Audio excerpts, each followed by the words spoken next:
dengan seleksi penerimaan calon negeri sipil tahun 2018 Sumatera Selatan.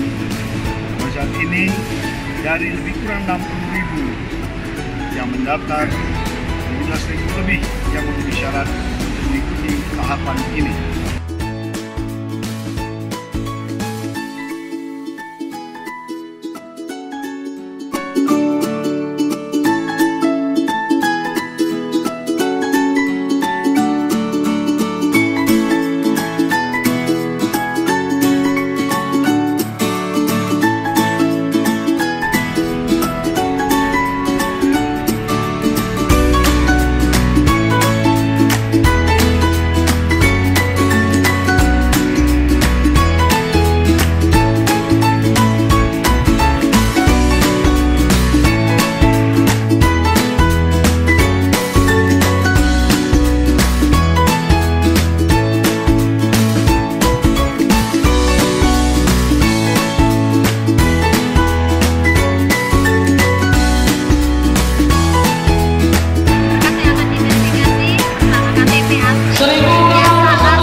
Saya hari ini mengikuti rangkaian tes Kemenkumham, tes tahap awal untuk Kemenkumham. Ini UGM menjaga tahanannya.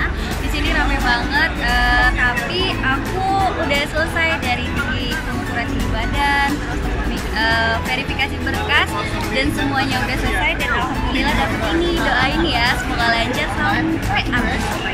Alhamdulillah saya lulus verifikasi untuk dapetin nomor ujian, dan selanjutnya akan mengikuti tes di tanggal 30 bulan 11. Ada kamera. Halo, saya panitia dari bagian penginput data tidak lulus. Ya, hari ini merupakan hari terakhir di kegiatan verifikasi berkas dan tinggi badan, dan selama 4 hari ini hampir 2000 data yang saya dapat. Tapi bagi yang tidak lulus tetap semangat, bisa dicoba tahun depan, karena saya juga pernah ngalamin tugas kayak gini, tapi berjuang terus menerus akhirnya lulus. Tapi buat yang udah lulus, jangan lupa untuk belajar, tetap semangat, CAT-nya semoga sukses, amin. Terima kasih kepada panitia berkat bantuannya kami bisa mencetak kartu ujian. Semangat!